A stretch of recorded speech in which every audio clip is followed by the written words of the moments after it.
dia nggak menyangka kalau di Nusa Penida itu bisa ada sampai orang seperti ini.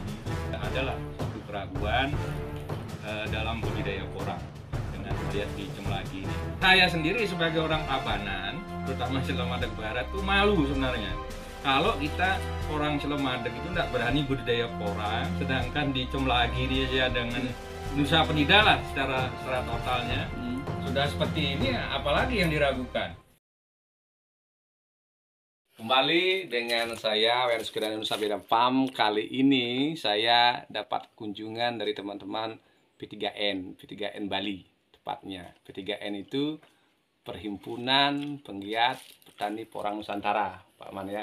Ini ada Pak Nyoman Sunaye, Pak Madin Warse, Pak Wayan Yase Pak ya, lebih tepatnya dari Pondok Bebek Farm yang jadi kuning. Ini ada Cemlagi Porang Bali. Nah, ini ada teman-teman juga ditunjukkan deh. Nah, teman-teman, itu tuh. Nah, itu. Nah, kemudian saya ingin bertanya Pak Man. Pak Man turun dari speedboat tadi, sembahyang, kemudian melihat kami di Nusa Penida seperti ini. Pertanyaannya seperti apa tanggapan Pak Iman Sunaye? Pak Man ini adalah Ketua DPW P3N Bali. Nah, silakan Pak. Suksmo. Pertama-tama Tiang sebenarnya begini, sudah lama ya Tiang kepingin, dan Pak Wayan Sukirana sendiri sudah lama ngajak Tiang mau ke Nusa Penida. Jadi kesan pertama Tiang turun tadi dari boot itu, dia nggak menyangka kalau di Nusa Penida itu bisa ada sampai orang seperti gini itu. Jadi dengan apa kesan pertama? Kesan pertama kan tidak mengikat. Ya. Itu kan cuma kalau di buku katakan itu kan cuma kulitnya aja, covernya aja. Jadi itu bukan menjadi suatu ukuran. Lebih baik kita lihat ke dalamnya. Nah, setelah melihat ini bagaimana Pak? Nah, setelah Tiang langsung turun di Cemlagi ini, wah sudah covernya tadi itu sudah ambiar itu sudah kalau istilahnya sekarang ya. Jadi terutama nih Tiang sampaikan sama semeton Nusa Penida, jadi tidak adalah suatu keraguan dalam budidaya porang dengan melihat di Cemlagi ini. Dan juga kita di P3N sudah menyiapkan, misalnya tidak perlu nanti setelah saya nanam porang saya akan jual kemana.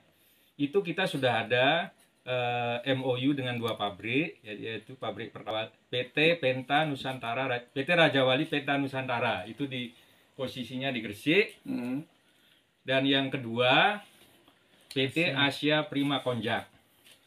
Itu mungkin kalau teman-teman lihat tempo hari bulan Agustus kan Pak Jokowi itu meresmikan di line untuk pembuatan ininya, apa namanya, beras porangnya. Ya. Jadi tidak ada lagi suatu kekhawatiran untuk teman-teman di Nusa Penida untuk budidaya porang. Nah, berarti kesimpulannya kan tanahnya kan kering nih Pak, yang Pak ya, berbatu, kering. Kemudian kalau misalnya Pak bandingkan dengan di Surabrate lah atau di Bali Daratan, ini kan jauh memang. Jauh sekali. Jadi ya itu tadi seperti yang bilang tadi. Jadi kita itu sebenarnya, saya sendiri sebagai orang Tabanan, terutama Cilemadeg Barat, tuh malu sebenarnya. Kalau kita orang Cilemadeg itu nggak berani budidaya porang, sedangkan di Cemlagi ini aja dengan Nusa Penida lah secara totalnya sudah seperti ini, apalagi yang diragukan. Nanti kalau ngomong nanti itu, wah nanti setelah saya nanam jual kemana ya, kan tadi sudah saya sampaikan itu kita sudah ada kerjasama dengan 2 pabrik. Jadi berapapun nanti porang yang bisa dihasilkan di Bali, termasuk Nusa Penida ini, 2 pabrik ini udah siap menampung. Dan juga kita ada rencana dari P3N itu akan membuat pabrik juga di Bali. Ya, di Bali.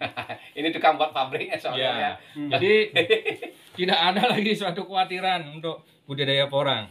Pokoknya saran Tiang, ayo kita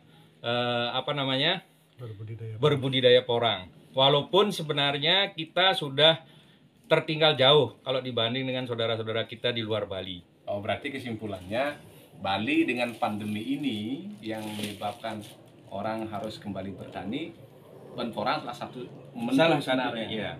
Nah, kemudian Pak, kalau misalnya seperti itu, apakah ini menjadi penanda Bali harus kembali ke akar mulanya sebagai pertanian lah ya? Kan omongannya selalu begitu ya, pertanian Betul, adalah betul. pokok, Mm-mm. persatuan adalah bonus. Ini menjadi cara untuk kembali bertani Pak. Karena kan Betul, praktek-praktek betul. gampang Iya. di Nusa Penida Iya. bisa kan? Apalagi di Bali daratan yang Apalagi- notabene kan tanahnya lebih bagus kan, lebih subur kan begitu. Nah, kita coba beralih ke Pak Madin Warse. Pak De, apa tanggapan Pak De terhadap orang yang ada di Nusa Penida, tengah tekstur tanah di sini, Pak bandingkan karena Pak juga keliling-keliling Bali, saya lihat. Nah, apa yang tanggapan Pak ini setelah melihat begini? Oke, terima kasih Pak Wayan. Jadi yang pertama saya terus terang kagum sama semeton di Nusa Penida ini, di Cemlagi khususnya, terutama ngelihat tekstur tanah dan bebatuan yang begini banyak, pada bisa menanam berkebun porang seperti ini. Saya sangat kagum.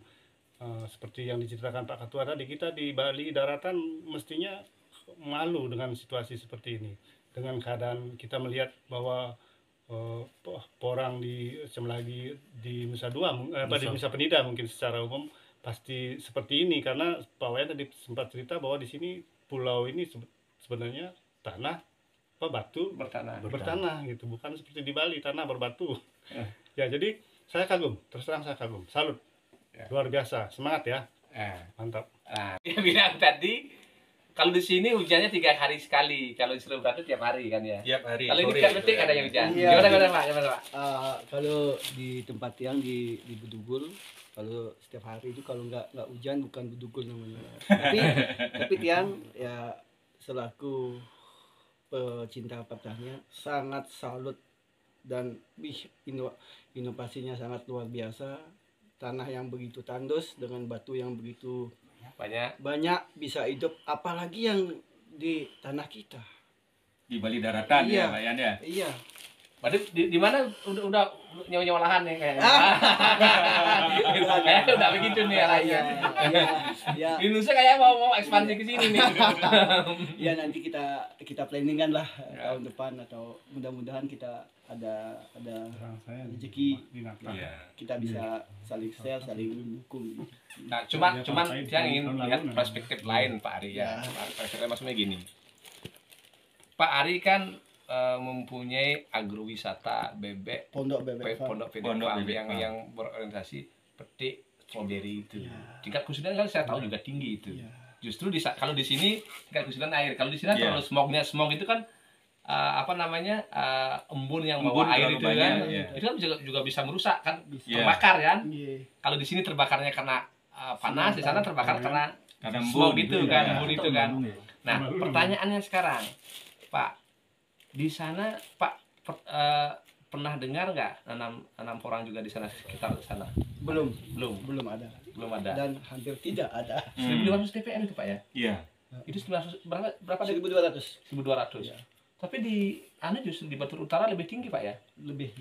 Itu nanam porang Pak juga banyak itu. Iya, mudah-mudahan nanti teman-teman atau saudara-saudara tiang yang di dalam Bedugul bisa ya ikutlah kita Iya. menanam porang. Yang ditelajakan lah paling Iya, tidak, paling karena tidak di daerah yang tidak produktif. Kita nanti manfaatkan lahan-lahan yang tidak berfungsi itu. Iya. Karena daerah tapi di sana Pak justru kalau ini mohon dikonfirmasi Pak Ketua, itu lahan-lahan yang lembab basah itu sering ada Pak, jamur akar putih itu sangat menyerang. Kalau Karena lembab lembab ya, itu, iya. nah, itu yang perlu diantisipasi kalau model begitu saja. Di sini lembabnya. aja kurang lembabnya cuma 3 hari sekali udah begitu kan. Gitu loh. Makanya trichoderma saya pakai trichoderma. Nah sekarang yang tuan rumah nih ngomong nih, Pak Wayan Pedoman Sarjane. Ya, terima kasih untuk Pak Ketua yang menyempatkan diri hadir pada kesempatan yang luar biasa mungkin hari ini. Pak Made juga selaku suhu kita untuk di Porang. Luar biasa pokoknya kehadirannya semua, rekan-rekan juga. Nah, yang berterima kasih sekali dengan kehadiran Pak Ketua.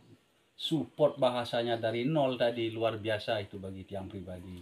Dan tiang bisa transformasi nanti ke orang-orang di sekitaran tiang di sini, video yang terjadi nanti sangat bermanfaat sekali bagi tiang pribadi dan orang-orang di sekitaran tiang, Pak Man, Pak D juga. Betul. Ya artinya kesimpulannya gini Pak, kita di sini sama Bibu Doma kita nanam porang kan tidak sedikit Pak. Kalau saya karena ada beberapa teman patungan ikut, ada 3 orang itu patungan, kita hampir nanam porang. Kalau di sini hampir 600.000 Pak. Kalau di sini itu menyerap tenaga kerja banyak Pak. Ini bukan jumlah Ya, yang di samping itu tiang juga selaku pekerja di usaha pengusaha Pidapam merasakan sekali loh Pak Man, dalam hal ini banyak hal, bahkan kan satu orang-orang di sekitaran tiang dapat kerja, saya pekerjakan berapa orang itu kalau tidak salah dulu ya. 15 orang itu, dan sekarang masih sekian itu loh, ya lumayan juga untuk penambahan dapur segala macam setiap hari loh, dapat uang itu kan lumayan Pak. Itu loh, itu pertama. Kedua, kalau seandainya pekerja tiang mampu dia menerima apa yang tiang punya, Pak Man yang kasih tahu tadi, ikut menanam nanti. Ikut menanam intinya nanti, kan luar biasa juga itu Pak, untuk merubah ekonomi kan. Pastinya dia punya anak sekolah juga kan. Sekarang kan untuk membangun itu kan anak sekolah dulu kan gitu. Kalau itu tidak ada biaya gimana? Nah, pasir itu kan ada 2 Pak, pasir vegetatif. Itu yang utama sebenarnya. Tapi kalau beli pedoman sendiri optimis menanam porang sebanyak ini, itu berarti kan karena yakin kan? Iya. Tahun ini nambah berapa Pak? Wah banyak sekali. Kita kan mainnya quantity, kita mainnya quantity, bukan ya kualitasnya nanti menyusul gitu loh. Tanam aja sambil banyak. Jalan gitu ya. Yang banyak aja nanam dulu. Masalah pupuk kan gampang dia kan. Semua gampang, pupuk gampang, pekerja gampang. Orang kita udah punya banyak kan, otomatis nanti income-nya juga banyak kan begitu Pak Man. Modal gede. Iya. Oke, terima kasih atas kehadirannya hari ini di Indonesia Pidapam di Cimelagi. Kita akan hari ini roadshow-nya akan lebih panjang. Kita akan ke Pujuputan, kemudian ke Bibit Indonesia Pidapam untuk melihat selain porang kita juga mengembangkan sanca inci dan berbagai tanaman lain, Cavendish sampai segala macam.